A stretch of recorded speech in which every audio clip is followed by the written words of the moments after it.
y la policía la creyó. La prensa tenía mucho trabajo. Cuanto más grandes eran los titulares, más periódicos se vendían. En San Francisco se supo que Roscoe Arbuckle estaba implicado en la muerte de la chica, aunque las circunstancias no se conocían con certeza. La prensa, sobre todo la sensacionalista, se lanzó sobre la noticia con saña y desvirtuaron totalmente la historia. Hablaron con Maud Delmont y pusieron la noticia en primera página. La verdad no vendía, así que la ignoraron y se dedicaron a hacer suposiciones e hipótesis. Cualquiera que quisiera ver su nombre en los periódicos solo tenía que decir, sí, Roscoe Arbuckle hizo esto y lo otro. Aparecieron grandes titulares en los periódicos sensacionalistas de San Francisco. El editor millonario William Randolph Hearst tenía poder ilimitado a la hora de decidir lo que se iba a publicar. El profesor de periodismo Ken Waters afirma que Hearst señaló las noticias que había que cubrir. Ocultaron la verdad para seguir haciendo todo lo posible para atraer el mayor número de lectores.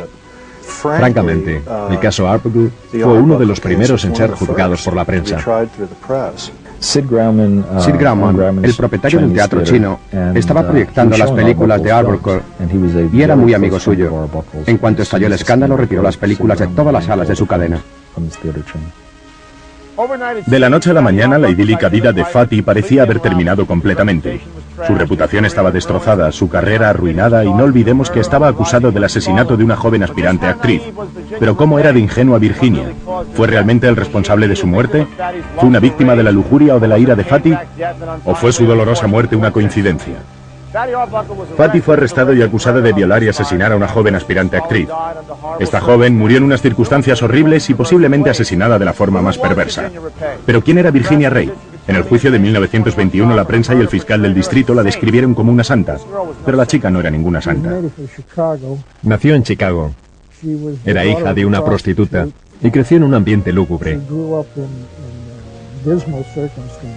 Tuvo que valerse por sí misma.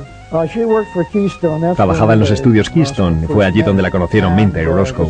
Una vez tuvo piojos y se las ingenió para pasárselos a casi todo el mundo en el estudio.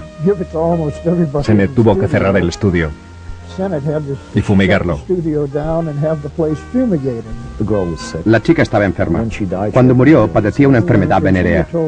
Cuando Virginia le dijo a Roscoe que estaba embarazada y quería abortar, él quedó horrorizado.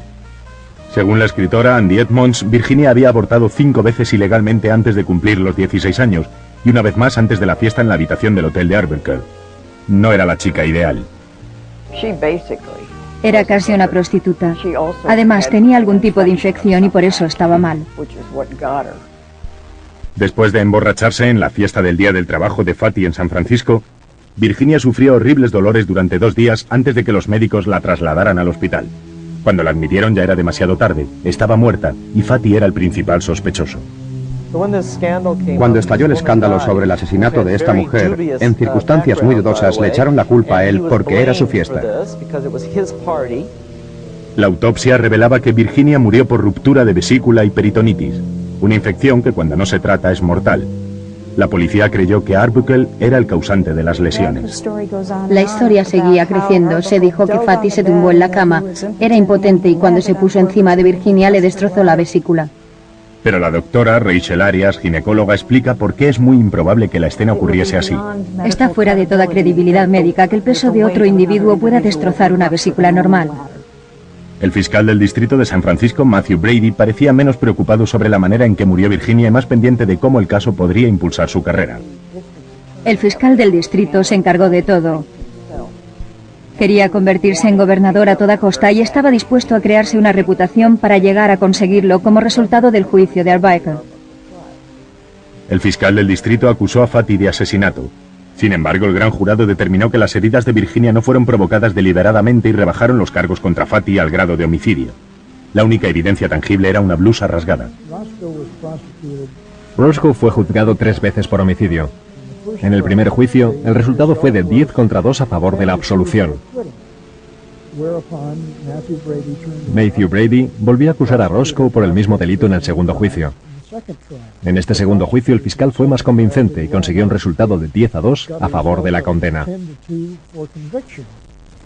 El 13 de marzo de 1922 dio comienzo el tercer y último juicio del pueblo de California contra Roscoe Fatty Arbuckle. El fiscal hizo una exposición bastante dura, pero para entonces, Roscoe había conseguido un abogado muy bueno, Gavin McNabb, que había preparado una defensa fabulosa. En el tercer juicio, Roscoe fue absuelto en menos de 5 minutos. No solo fue absuelto, sino que el jurado se disculpó, lo cual es bastante inusual. El portavoz del jurado se levantó y leyó una carta. La absolución no es suficiente para Roscoe Arbuckle. Pensamos que se ha cometido una gran injusticia contra él y que es nuestro deber darle esa exoneración, con la evidencia de que no había ni la más mínima prueba de que tuviera relación alguna con este delito. Finalmente, después de más de 7 meses de juicios y acusaciones, el jurado declaró a Fatty libre de toda culpa. Presumiblemente la pesadilla había terminado. Nada más lejos de la realidad.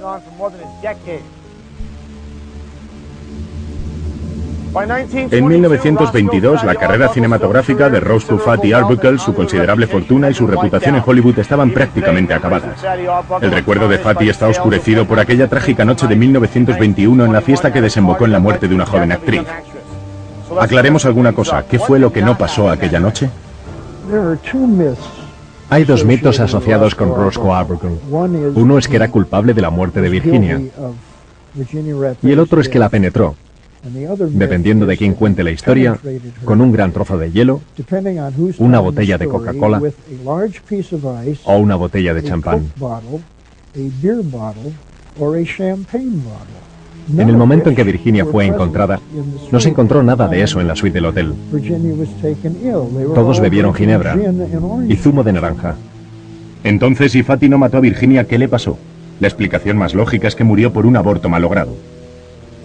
Si el aborto le provocó la peritonitis, es probable, teniendo en cuenta el estado de la medicina en esa época, que los instrumentos quirúrgicos le perforaran los intestinos u otros órganos e hiciera que enfermase y muriese.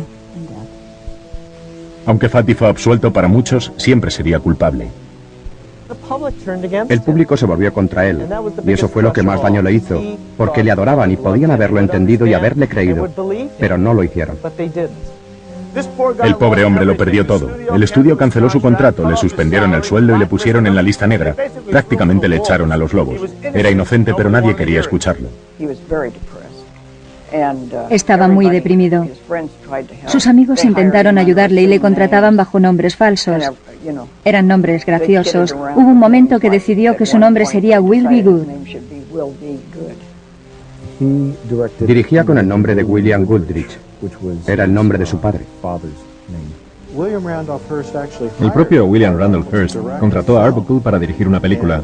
Se dice que Arbuckle le dijo: «Señor Hearst, ¿por qué me ha hecho esto? ¿Por qué ha publicado todo eso?»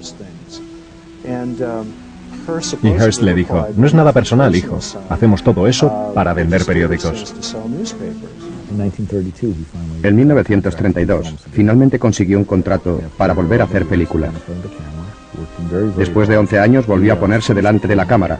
Trabajó muy duro. En junio de 1933 había terminado una película y fue a celebrar su primer aniversario con su nueva esposa. Se decía que iba a volver a hacer películas. Fue a un restaurante con unos amigos y dijo: «Este tiene que ser el día más feliz de mi vida». Volvieron a casa riéndose sobre alguna cosa. Roscoe se acostó mientras Addie se quitaba el maquillaje. Ella le habló, pero no obtuvo respuesta. Volvió a hablarle y no le contestó. Tenía una sonrisa en la cara, como si estuviera dormido, pero estaba muerto. Murió mientras dormía, a los 46 años. Fue un infarto. Ese fue el final de la carrera de Roscoe Arbuckle.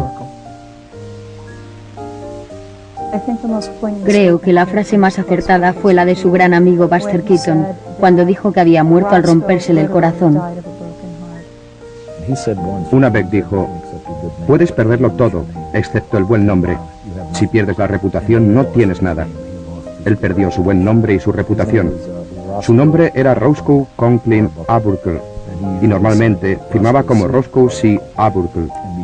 Antes del escándalo, cuando la gente le preguntaba qué significaba C, él decía Conklin, pero después, cuando le preguntaban qué significaba, él decía crucificado.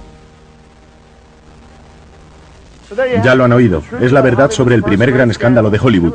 No hubo ninguna orgía ni ninguna botella de Coca-Cola. Fatty Arbuckle fue simplemente otra víctima de la fama. En 1960, 27 años después de su muerte, Hollywood finalmente concedió a Fatty, la leyenda del cine mudo, su propia estrella. Soy AJ Benza, hasta el próximo programa donde volveremos a contemplar la otra cara de Hollywood.